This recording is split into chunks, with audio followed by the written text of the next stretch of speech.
에, 서울과 김포를 연결하는 경전설 노선인 김포 골드라인이 2019년 개통해서 올해 운영 6년째를 맡고 있는데요.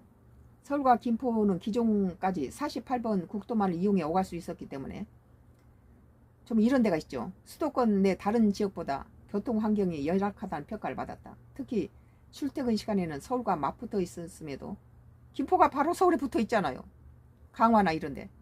다른 수도권 도시보다 서울 접근성이 떨어진다는 비판을 받았다. 한 노선만 있기 때문에. 이에 정부가 교통체증 완화를 위해 김포 골드라인 사업을 시작했지만 시작부터 지옥 처리라는 비판을 받았다.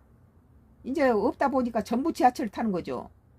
김포 한강 신도시를 비롯해 수도권 서남부 교통 수요가 모두 김포 골드라인에 몰리면서 수용 능력의 한계를 보인 것이다. 2023년도 4월 기준 김포 골드라인의 출퇴근 시간 혼잡도는 최대 289%에 달했네요. 야, 이러면 숨도 못 쉬겠네요. 지하철 들어가면. 승객 2명이 연이어 실신하는 사고까지 발생해 논란이 됐다.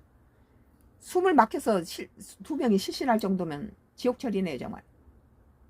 계속된 김포 골드라인에 대한 비판에 정부는 열차 증평과 광역버스 노선 신설 등의 대책을 추가하며 교통 수요 분산을 추진해오고 있다.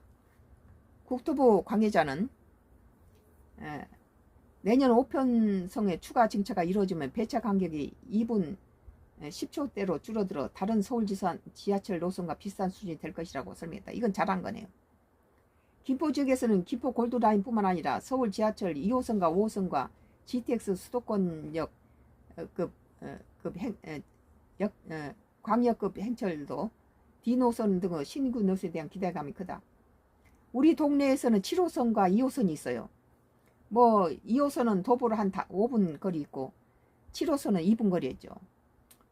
지하철이 가까이 있어요. 그런데 7호선은 이제 새로 생겨서 깨끗하고 아주 시원하고 텅텅 비어 있어요. 자리가 언제나 가서만 앉을 수 있죠.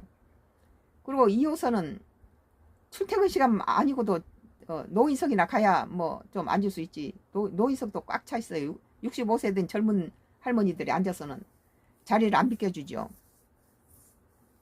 김포 지역에서 김포 골드라인뿐 아니라 서울 지하철 2호선과 5호선과 GTX, D노선 등의 신규 노선에 대한 기대감이 크다. 2호선 좀 늘려야 될 거예요.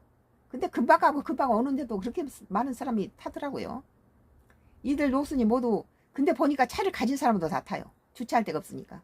젊은 사람도 그 근방에서 직장을 가진 사람이 뭐 서류가 가지고 금방 왔다 갔다 하는데 한 정거장도 이렇게